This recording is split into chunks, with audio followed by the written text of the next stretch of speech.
welcome to another episode of Expanding the Conversation. Richard and I are going to talk a little bit today about how we build understanding. How do we build understanding and empathy? How do we understand? How do we try our best to build sort of understanding in and among communities and friends, and even people who may see themselves as adversaries. And so we think, and I know that many of you realize this, that understanding is one of the most important things that we do have to build if you're building relationships. I think it's important, between you and your children, of course, you kind of have to try to understand your children. You used to be a child, and so you put yourself in that child situation. When you're in relationships, we try to do the same thing. We try to understand the perspective of the other person. And same thing when we have friends, or somebody came to us and say, "Hey, I have this problem," or they feel like something's just not going right in their life, or they're struggling. We try to stop and we try to understand. And so, how do we build that out as we,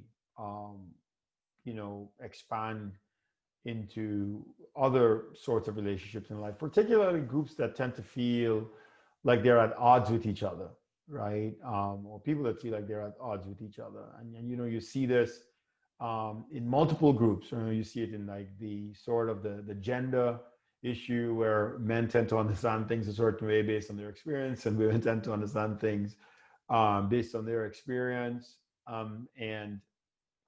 And when you look at even ethnicity, people tend to understand things, from their experience and a different experience. And what's sort of interesting about this, Richard, is that my son, Jamie comes up with these sort of interesting ideas sometimes. And he said to me today, "Dad, you ever wonder why people are who they are?"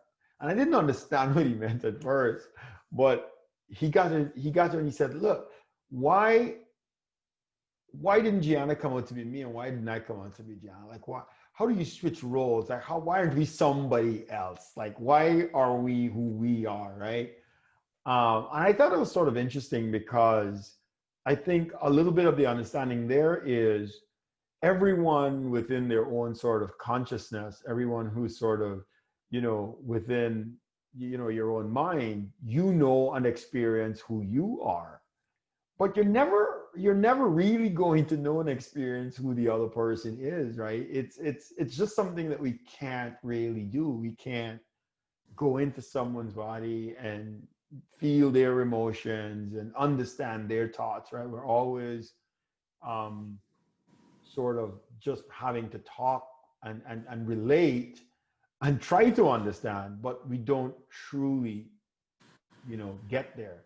And so how do we get closer? How do we bring that together, and so that I can start to feel the things you're feeling and understand the things you're understanding, and build sort of this better understanding in our community, in our relationships going forward. Because it takes time, right, Richard? I mean, it takes time to build understanding, empathy, right? Understand people's position.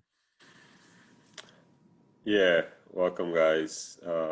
This is this is important.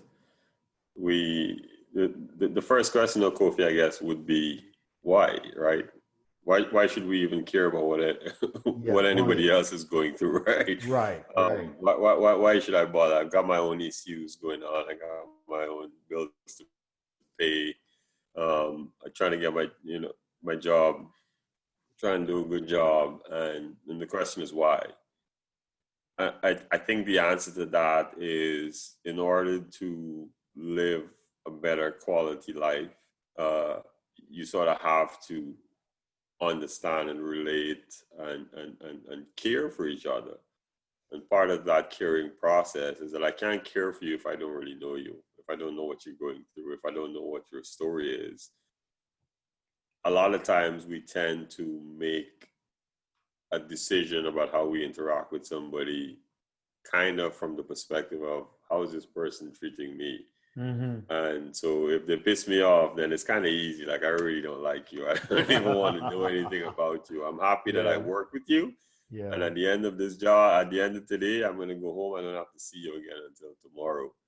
And I remember having a conversation with a friend of mine, and that had just started a new job. And they're like, yeah, this guy that I work with, like, he's just, just an ass. um, and, I was like, well, like, there's a way to, if you've got a relationship that's got a little bit of friction in it, there's a way to make that better. And part of making that better is actually getting to know the person, right? As a Yep. human being. So I was like, like, is he married? Does he have kids? Does do any of his kids struggle with anything?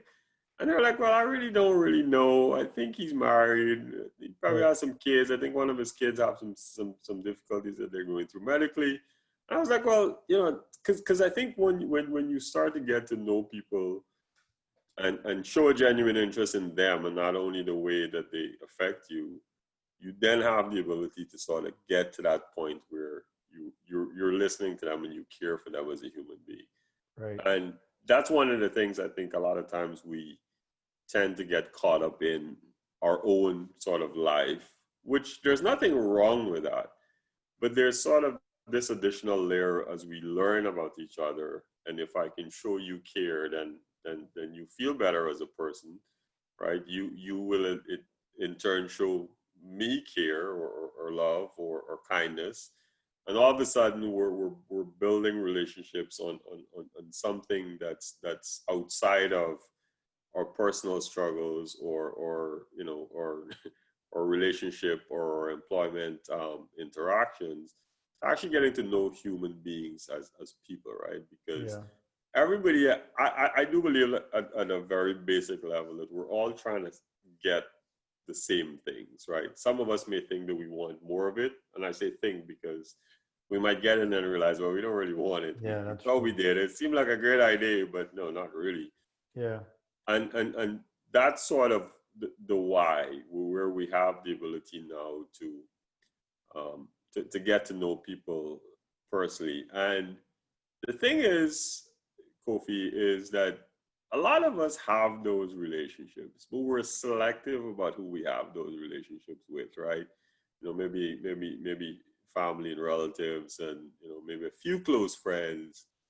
But there's this idea that that's reserved, and we know from growing up, and as you get older, some of these things you wish you knew when you were younger, but we lived them to some degree, right? Where we were surrounded by people of sort of different backgrounds, Yes. different personalities, and we're forced to spend time with them, right, for a long period of time. And so we got to know them as human beings. And so maybe we could touch on that a little bit, and I'll let you Yeah. go as to how those early years may have sort of helped you to be a little bit more Yeah.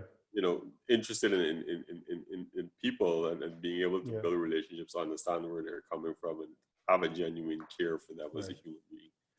I wanted to add to that because you asked the question, the first question before this one about why this is important, and you gave a good answer. I think there's another reason, and I explore it from sort of a maybe a social science or biological perspective. Survivability or survival is always the thing. Whether we think that that's what we're trying to do, we're always trying to survive. Like we're programmed to survive. And part of the survival for creatures that are social as we are is working together, right? It's always been shown that you can increase your chances of survival when you work as a group, right? People, there are a lot of um, species of animals that hunt in a group. Things like wolves, for example. You take that as an example. Lions have families. Sometimes they work together. I've seen dolphins work together because they can achieve so much more. Yeah. They say many hands make light work, as opposed to sort of the loner. The loner can be attacked easily right? And there's a lot of proverbs to go with this. You can break, to use a Guyanese term, you can break a pointer easily, but you can't break a whole pointer broom easily, right? And so there's strength in unity. We hear this a lot, but to achieve unity and to achieve the togetherness, um, there's a Bible verse that says two people cannot walk together unless they be agreed. Unless they're in agreement, right? They have to agree. They have to work together to make it happen. There's also this idea of being unequally yoked, where you take two oxen, right, and you put a yoke on their neck, and if one tries to go another direction, he breaks the neck of the other one. So it's in the interest. Usually used for Yeah. marriage, by the way, but it's in the I think it's interest. very applicable to Yeah, marriage. but it's in the interest of the two individuals to work together, right? To work together, to do even greater things and to survive. And so I think beyond sort of the, well, it's kind of nice, right? To have friends, it's kind of nice. Well, it actually has a very important survival kind of component to it. And so when you think of it, from a family perspective, how families protect each other and look out for each other. That's because you increase the chances of the family members surviving, and then the community sort of looks out for each other because that increases the chance that the community is going to survive. So you look at something like a policing group in a community, or every neighbor looking out for neighbor and say, hey, somebody coming through the street, who's this, who's that? That's survival, because that could mean harm for all of us, right? And so even at the national level, when we're thinking in terms of a country, you want to build that level of working together, that sense that if we are going to survive as a people, as a group, right, we kind of have to do this together. We can't, I mean, history has shown that when groups fight internally, right, you fall apart, right? It's exactly what happens. So for the survival of a nation, of a people, of a family, of a community, understanding is sort of key to saying, all right, how are we going to build this unity? How are we going to build this togetherness?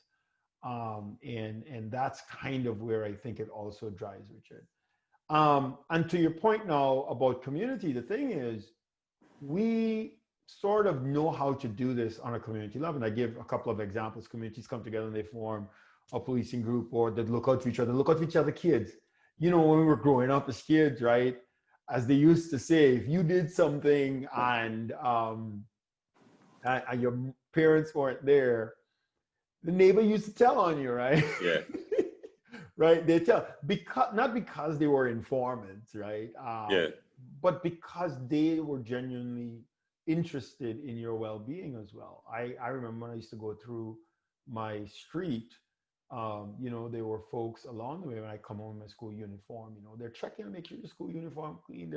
They're advising you and they're telling you about succeeding. And I mean, these are not my parents, right? These aren't my parents. These aren't, my siblings. These are people in the neighborhood.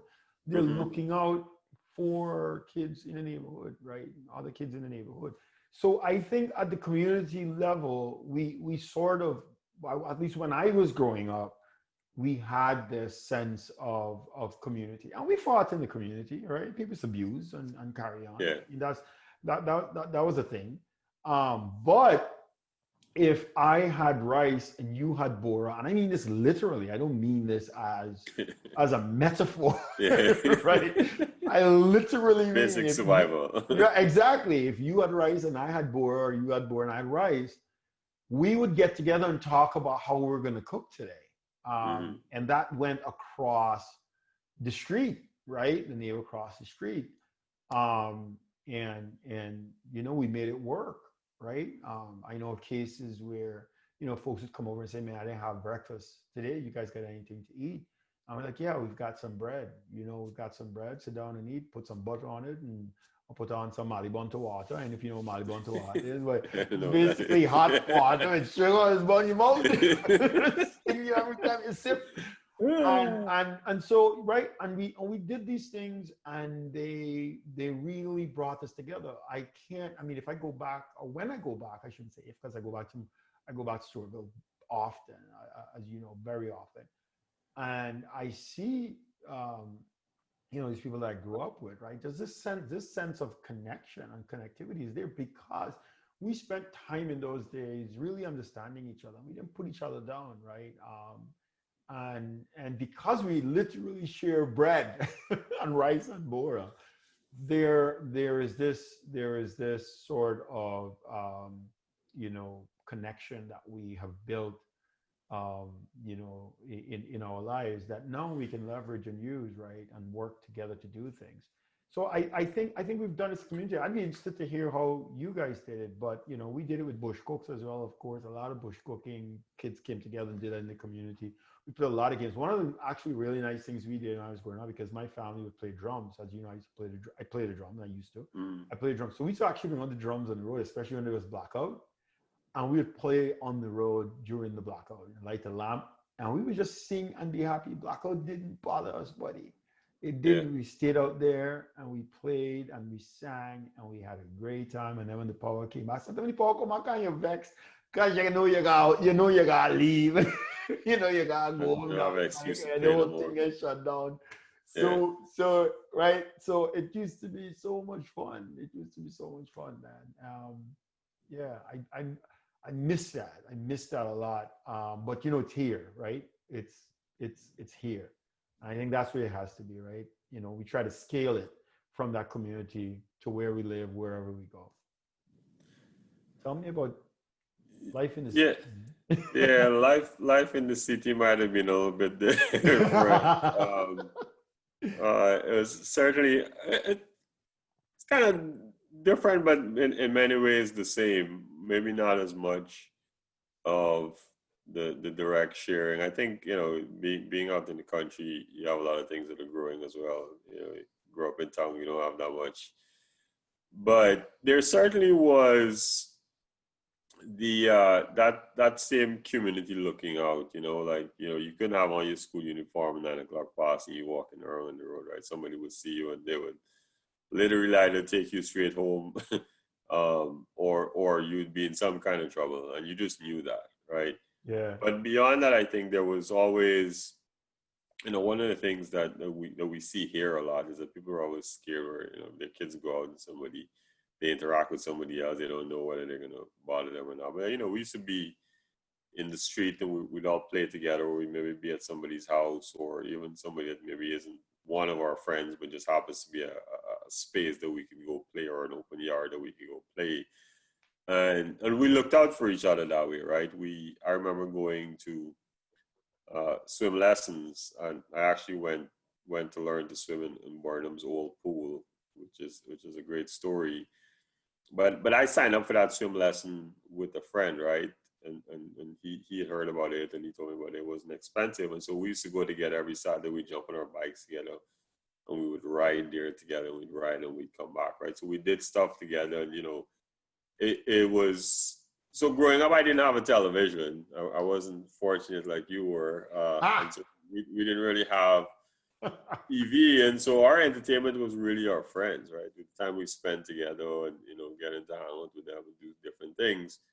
And so that was part of it too, right? That sort of close connection with your friends and your neighbors. And like I remember growing up, there was a body workshop across the road, and I used to go over there. I used to go and hang around. Eventually, I got a little job on the summertime. I used to make a little few dollars here and Mm. there, but we were all sort of connected, and that helped us to grow. Like one of the things I mentioned before was, like, I didn't grow up with my mother, but I always had people that played sort of a mother role and looked out for you, right? And Yeah.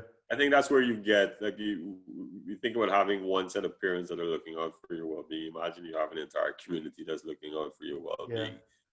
And they remember, because if you show up there today, they're like, yeah, it's amazing what you've done, and they get excited to see you, because in a way they played a role, right? either through interaction or just encouragement and that kind of thing. So your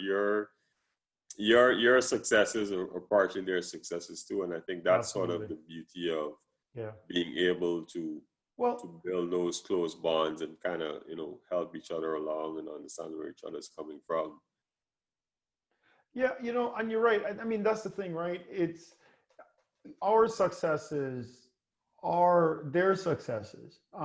Because as I said before, I mean, we often don't think that way, but we didn't come into this world by ourselves, and we certainly did not grow up by ourselves. There were people who cared for us, and got us moving. I think of this, and I remember my not kindergarten, my primary school teachers.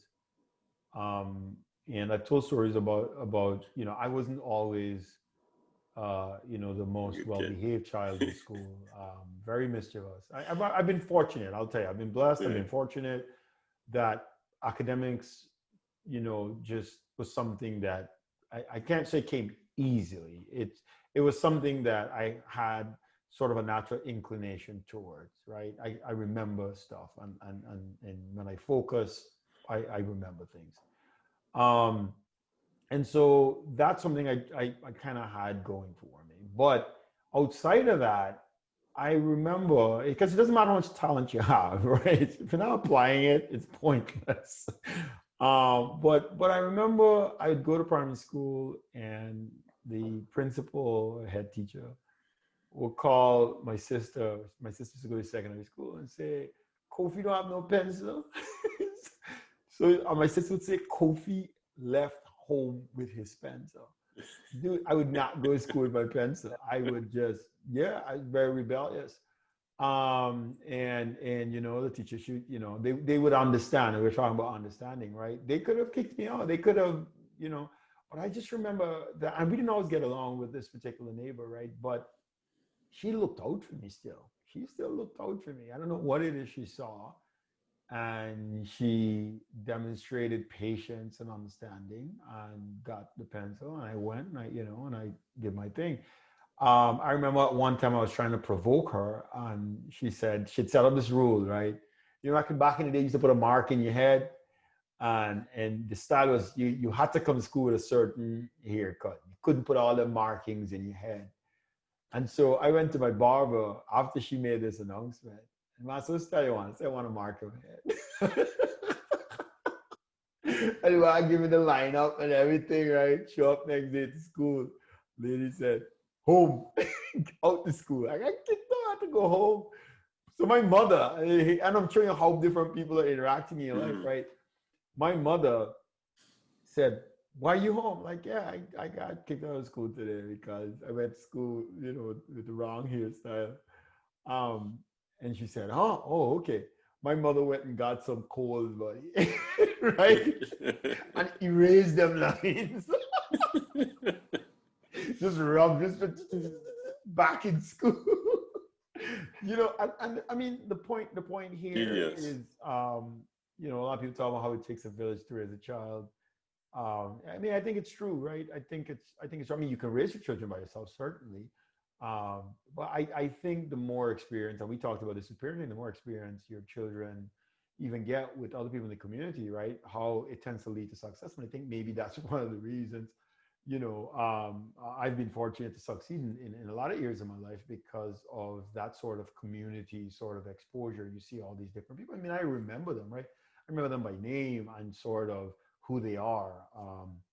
And so that's been a huge impact on my life. But I want to really underscore that somebody could have dismissed me as a child. Somebody could have looked at me and say, hey, this young, African looking Guyanese boy, right? It's probably not, who cares about him.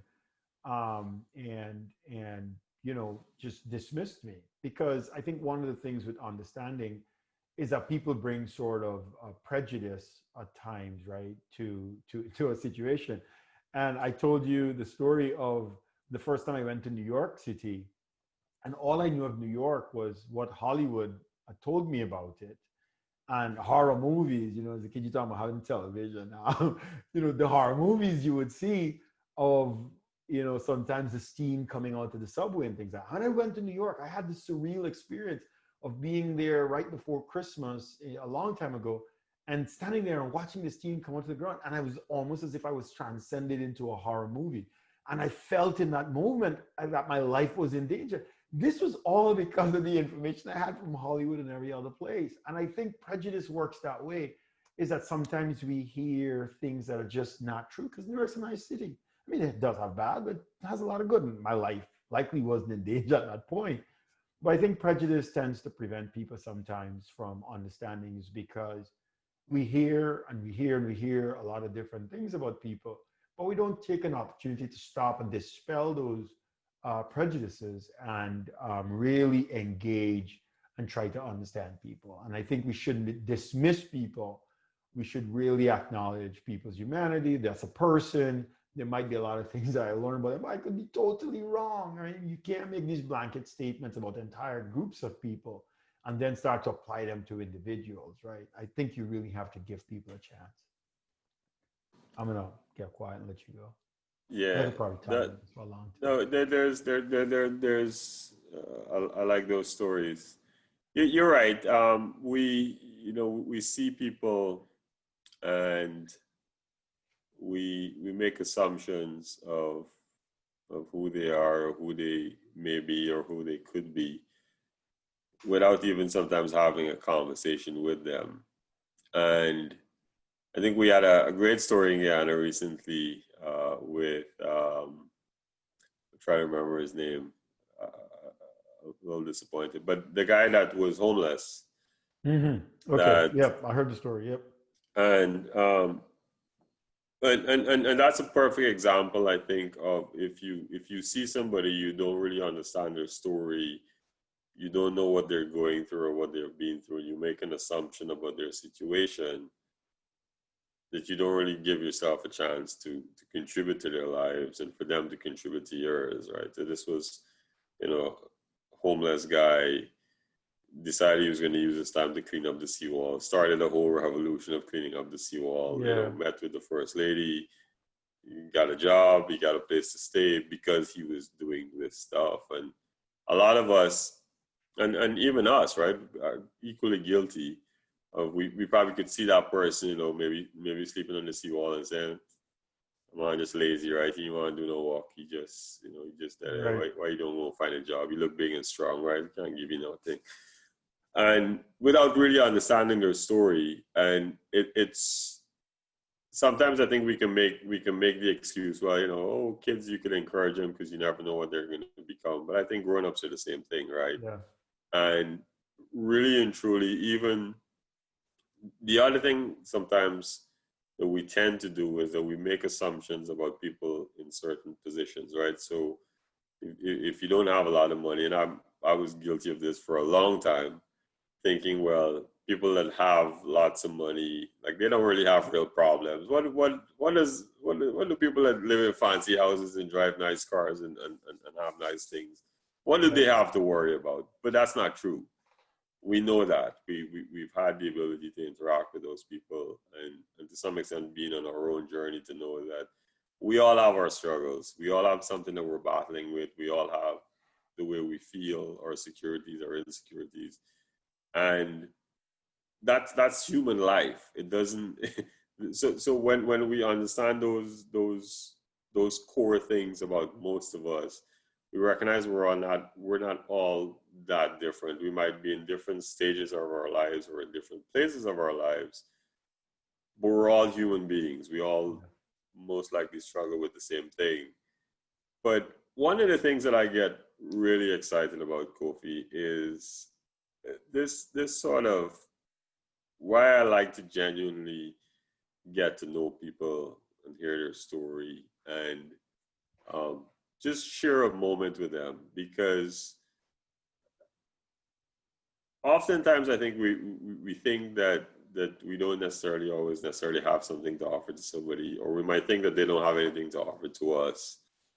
But there is so much that we have to offer to each other, and I always go back to Khalil Gibran, because that's my favorite philosopher, and he says that in our giving is receiving, and in our receiving is Just giving. giving, yeah. And when we spend time with somebody to maybe listen to their story or share our story, they give us an opportunity to share our story, and we give them an opportunity to hear our story, and maybe be inspired, or maybe just think that it's cool, or just care, right? And likewise, we might just be there standing. I was in Starbucks the other day, and I've got two cups in my hand, and this lady just runs to open the door, and I could have kicked the door open with my foot, but I was like, thank you so much, because Yeah. I'm sure that in the same way that I was super happy that she opened the door for me, she was even more happy to be able to open the door for Yeah. me. And Yeah. so the point I'm making here is that there's always an opportunity, even when we think that somebody might not want to hear our story, that it matters to them, right? Or somebody might not be able to relate to Yeah. us, they can. And as we start having more of those conversations, we start, instead of seeing somebody and judging their actions and their responses, maybe we know a little bit more about them, or we can be like, okay, like I I know Harry, or I know Roger. He just vexed. He gets vexed about these things sometimes, but that's a real cool fella, right? Most of the Yeah. times he all right. He's come by and drop off to coconut when he got coconut and stuff like that. Then you start really getting to know people and being able to separate one-off irrational reactions to like who the person actually is, because you actually know them, right? Rather Yeah. than making judgments about them without really giving them a chance to give yourself a chance to get to know them. So it's we have so much to offer to each other as we spend time learning about each other and sharing Yeah. our stories together. I think there's a key thing there, as maybe we wind this down, is we talked about understanding people and how important we think that is, in bridging gaps, building relationships, healing relationships, working together towards a common goal, increasing our chances of survival rather than fighting against each other. So we're seeking to understand, and we try to understand each other. But I think a key part of that as well is understanding yourself. It's very difficult to work towards understanding other people when you don't even know who you are. Yeah. And I think that's a challenge. And I think part of the challenge that people oftentimes don't sort of make an effort to understand other people is because there's sort of an insecurity in who they are, right? And like you just said, what do I have to offer? um, and if there's sort of an insecurity, right, you're going to do things to protect that, right? Because you don't want to appear vulnerable, because you want to survive. You want to feel powerful. And I think part, we talked a little bit about prejudice and some other things that stop this understanding, and how we have to challenge these sort of prejudice, right? Existing, old, worn out, just dated sort of prejudice, that things that we believe about each other that are just completely and totally false. But also, um, this sort of sense of, all right, who am I? What do I have to contribute? And well, I don't have to protect myself in the sense that, I'm not insecure. So I feel like understanding who you are and bringing yourself to present yourself to say, look, I've got something to offer, I've got something to give, is also really important, right? An important part of this. Because if we aren't challenging who we are, if we aren't trying to understand who we are, I think it becomes very difficult to start talking about understanding who other people are and start to build and foster really strong relationships. You tend to get lost. And one of the things that we've talked about is sort of the power model, right? How people interact in a society, like I've seen parts of Guyana or other parts of the world where it's based on power, where people are very like aware of who's in their environment because they want to feel powerful, and they want to feel powerful because they're not empowered, right? They don't generally feel empowered. They don't feel like, they're valued, and they have worth. And so they bring that to relationships, they bring that to other people. and they try to take an upper hand and a dominant hand, right, depending on who's involved in that. So I think an important part of trying to understand um, other people and build relationships and look for healing is really taking time to understand who we are as individuals, right? That we're valuable. I mean, ask yourself what are your values, right? And challenge those values. What are your goals? Challenge them. What do you want to achieve and accomplish? And challenge them. And where do you fit into the world and part of this, right? As part of the group, right? This bigger group that we talked about. Where do you fit in? And challenge that because there's a place for everybody. There absolutely is a place for everybody. But we've got to sort of go on this journey of self-discovery and understand who we are, help to squash some of the internal battles that we're having with ourselves and just understand who we are. As we are talking about understanding who other people are as well, I think that really helps to cement relationships and build stronger and stronger relationships overall. That's a key point to end on there, and it certainly is super important. I know I've been guilty of judging myself and seeing myself in sort of an insignificant light, and as a result, not actually showing up as well as I can in a lot of situations. So I've been there. I've had to work through those demons, and what I've learned is that the moment you actually become okay with being vulnerable, you actually give people permission to be vulnerable with you as well, right? Yeah. Because we all, like I said, we all have those things that we're going through. So yeah, but what I'll end on as well is like if you're somebody that doesn't necessarily spend a lot of time building close relationships with others and learning their story and connecting with them, think about this from a completely selfish perspective. That skill will contribute to your success wherever you go, whether you're in a community, whether you work in a job, whether you lead a Yeah. team. It is just a thing that people genuinely like. The best leaders that I work for are people that can actually look at me, know who I am, know what's my personal circumstance, what's my story, what's my kid's name, and have a genuine interest in who I am, not what I've achieved or where I'm Yeah. coming from necessarily Exactly. always, right? Exactly. Me as a person, like how are you feeling today? So if you do it for anything else, do it for yourself, right? Because you'll actually become much better at just about a whole lot of other things that you do. So I'll end on that, but it certainly is exciting to live closer with everybody. It's an amazing feeling. Yeah. Hey man, it's one of the things that we value here at Expanding the Conversation is, I mean, one of the reasons we started having these conversations is to build understanding among, people.